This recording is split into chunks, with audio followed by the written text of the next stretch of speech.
Matt here from Top Academy. I'm very excited to demonstrate a upcoming update for the Tabletop Simulator mod for Killer Bunnies full set. This is thanks to RS Mind in the Discord. He has done most of the work with this reorganization. This new mod features a much bigger table space as well as some semi-automatic scripting, which will help make gameplay much more smooth, making the gameplay experience much better. I'm very excited to show this, so let's get started with some of the features right away. First of all, you do not have to play with the full set of expansions. Let's say you don't have some of the more recent expansions. Perhaps you just have up to Conquest Violet. You can just flip over those markers, and those expansions will not be added. I can just press Setup Game. And a lot of things just happened. So let's go over what just happened once I press Setup Game. All the decks are here.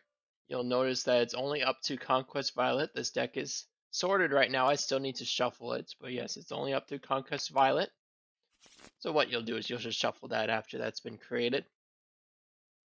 You'll have your carrots. You'll see that I have the 54 carrots that would be shown up to Conquest Violet. I can shuffle those and place those within the vault. It's kind of similar to your real life bunny box vault. We'll just keep those in safekeeping until they're actually needed. The medals were automatically re-rolled at the start. In this case, it happened to hit 444. But anytime you roll the medals, they will print off the results in the chat as well as on screen, and they will automatically be placed in their proper positions. The carrots here have been placed in their spots, all 54 of them. Feel free to shuffle them if you want. For example, if you like choosing random carrots. All of the Radish Mill, Cabbage Water defense cards were automatically shuffled just so you don't forget. One thing to note that isn't automatically done is, let's say you wanted to play with just the starter set. And to demonstrate that, I'm going to reload the mod here.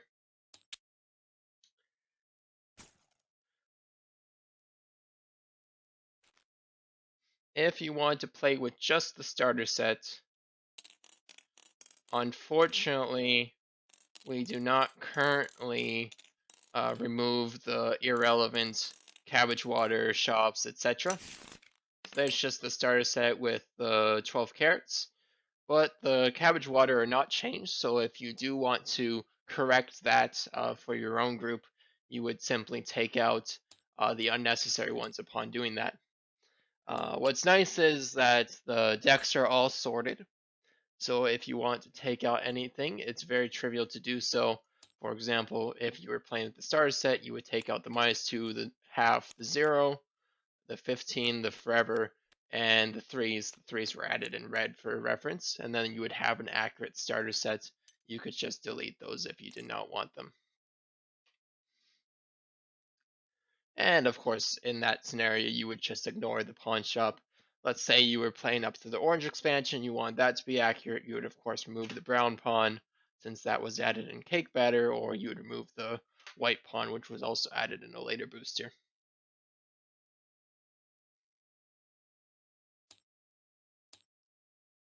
For now, I'm going to reload the full set. I must say, this button to set up the game is very satisfying. As a reminder, after you press that, make sure to shuffle these piles, as well as the starter set. Everything else has been shuffled. Put those within the vault. Ideally, you put them in the order Carrot, Zodiac, Mysterious Place, because then they will come back out in the reverse order. There's the Mysterious Place, so you'll have them out in the order that they should be revealed. Now that's already a bunch of exciting features, but there's more. Oh, don't forget to shuffle the carrot pile if you like doing that as well. There's more exciting features here to show. First of all, you might have already noticed I have some preset camera angles. In order to actually use these, you will want to reload the mod once all players have joined. Otherwise, the players that have joined will not get to use the camera angles. They would have to set their own. So as soon as all players have joined, I would reload the mod, and then at that point do the setup. And then everyone will have access to all the camera angles, and any visual glitches will go away as well, because there are some of those occasionally in Tabletop Simulator. Very quick setup, which is quite nice. Alright, so let's draw off some of the camera angles. We have camera 9. In order to use these, you would press Shift plus that number. Camera 9 will take you to the shops. With all the discard piles surrounding it, we got the standard discard, a discard for your Kabbalah dollar, which is nice for gain change, the bunny discard, the weapons discard, and of course the metal cards as well. Featuring around the shop, we have Kabbalah's 1 and 2, Rooney's 1 and 2, Metals Exchange, Pawn Shop, of course. And surrounding all the shops, we have the Cabbage Water, the Radish Milk, defense cards, and of course the metal dice. We have the vouchers that you will need. Conveniently, you can draw from these bags, so if I needed 3 vouchers, I could draw 3 vouchers, and that will go to my player board, in which case I can simply group them with G, and I could place these in my little containers here. Think of these like the Sandbox Gaming player boards, where you have several slots in which you can organize your saved objects. I can place my vouchers in these small areas, or my small cards, and I can place my save specials and my carrots in these areas, and all of these have snap points, so they will organize quite efficiently.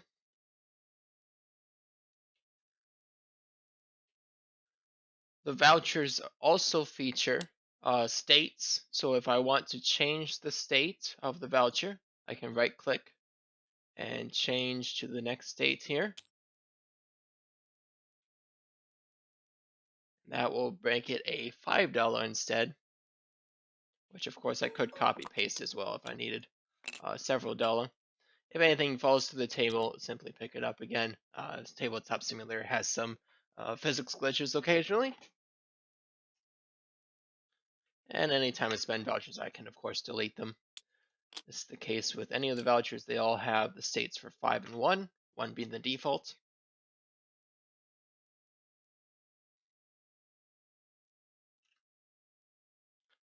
Other camera angles we have is one for each player, starting with the white player. It is cameras 1 through 8, so as a reminder, that's Shift plus the number, Shift 1, Shift 2, 3, 4, 5, 6, 7, 8. So quite simply, if you have an 8-player game, it's often difficult to navigate such a large table to see what the opponents are doing. So on their turn, you could just switch to their camera angle, pretend it's the white player's turn. They take their turn, they're done.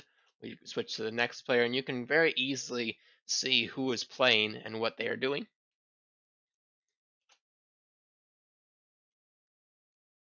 Each player features their own dice, and these dice are sorted very conveniently for certain cards. For example, so many cards roll these 5 standard dice, so you can quickly grab them, roll them, and the results will be printed on the screen.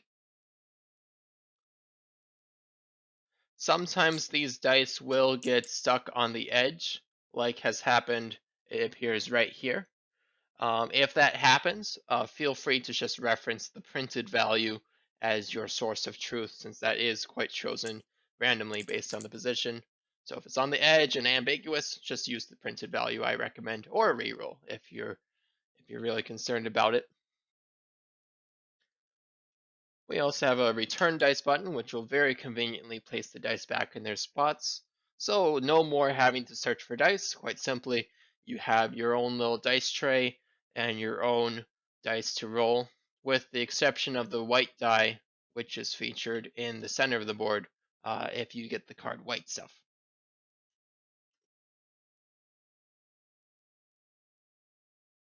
It is very satisfying to roll all the dice at once, of course. In that case, because I shook the dice, there was some duplication. So when you're rolling your dice, it is most beneficial to just set them down and then roll them, because then you get the less spam and chat.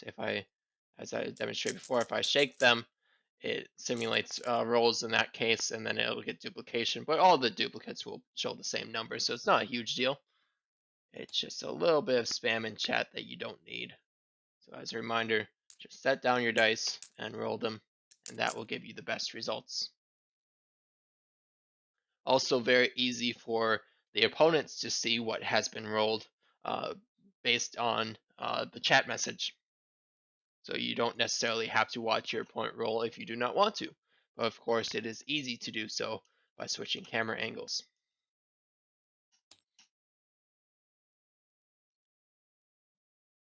Each player has their own draw card button. So of course you'll be starting with your 7 cards, and then you'll place down your initial 2, which will conveniently snap to their proper location. Upon playing my turn, you will notice that the card conveniently slides up. I have a convenient draw card button, and then of course I can set down my new card. Everything snaps perfectly into place for maximum convenience. Something to note that if you're in the habit of rotating your cards, despite, let's say I was playing as the red player, since this player is off by 45 degrees, if I start rotating cards here, previously with the old mod I would always recommend to be at 90 degrees, but unfortunately that's rotation will be a bit off as you take it out of your hand, which you might have noticed there. I recommend to stay at 45 degrees because of that, because then when you take the card out of your hand, it will be at the right rotational value. And of course, I can rotate it to the right spot.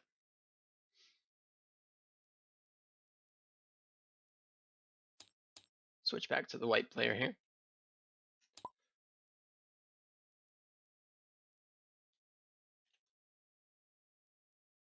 Each player also has their own trash can, which will default to jumping to the default discard pile. So let's say I use the tapeworm, then I can place it in the trash pile, and it will conveniently go to the trash there. You'll notice that I just hid the hand from screen. You can toggle that on and off by default with the H key.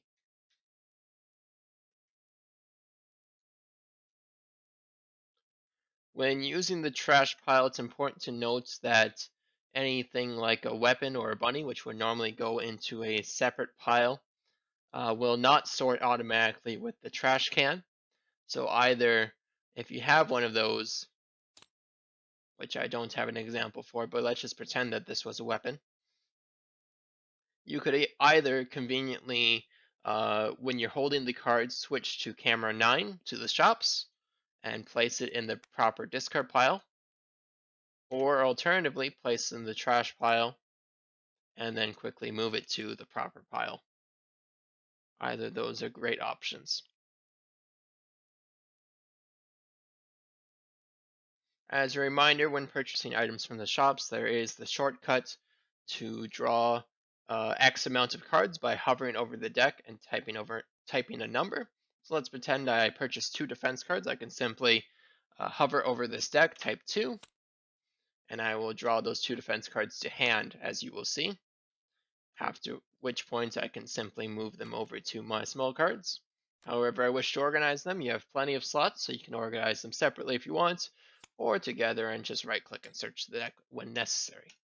You will notice that each player has a designated area of the bunny circle, and I know what you're thinking. 6 slots is not enough. Once I have barriers and undergrounds, that's quickly going to be filled up. No problem. Especially if you're playing with a smaller group, any player can claim further spots of the bunny circle by simply clicking on these colored tiles here.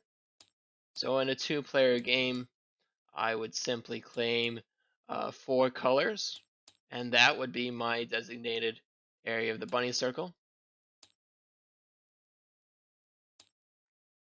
Well, another player, perhaps the blue player, could also claim his area of the bunny circle. And of course, you don't need to do this all at the start of the game.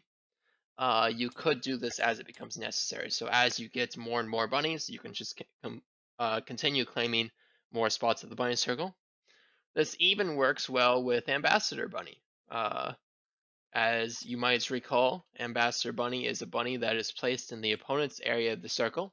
So let's pretend I was the blue player and I placed him over here. I could simply click that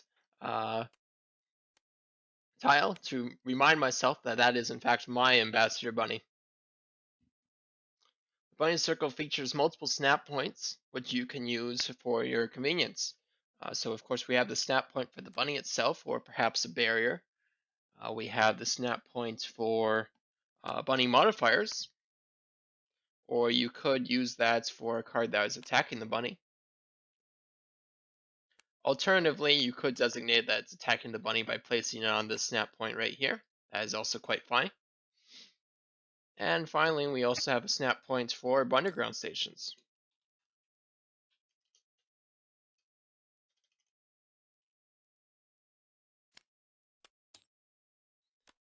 Which is that snap point right there. So if you had a bunny within a underground station with an oyster cracker, it might look something like this.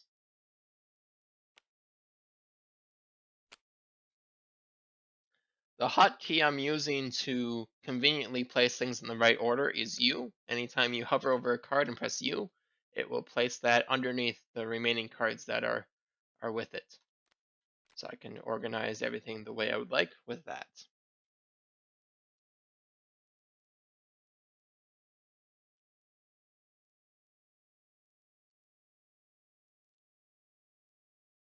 The bunny circle also features a relevant amount of dead space.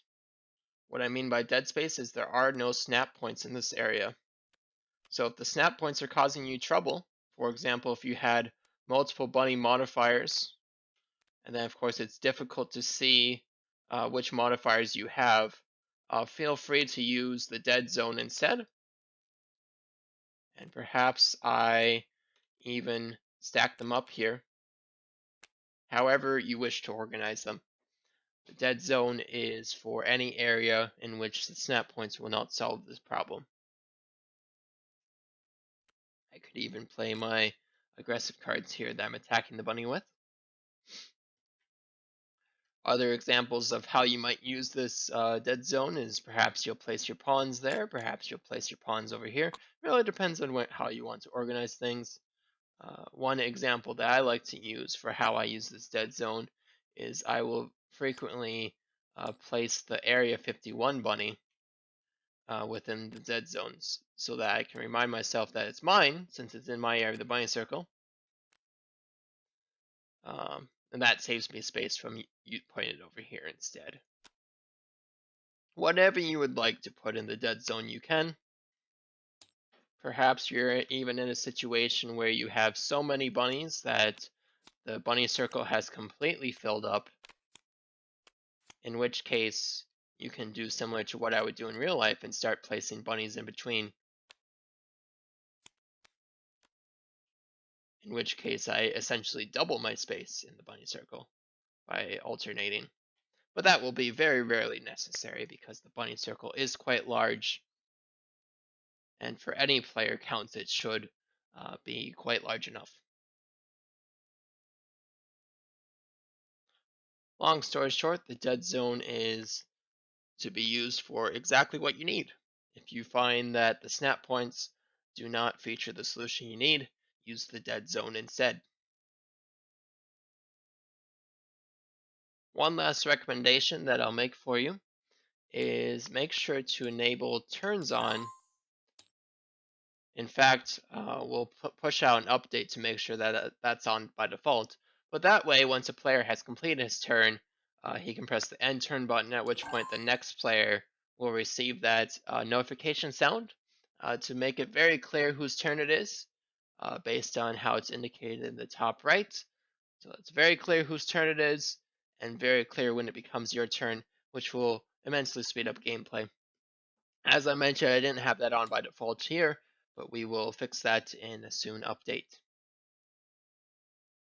This has been a demonstration of an upcoming upgrade to the Killer Bunnies mod on Tabletop Simulator. For those of you unaware, Tabletop Simulator is a game on Steam in which you can play Killer Bunnies virtually through this semi-automated format.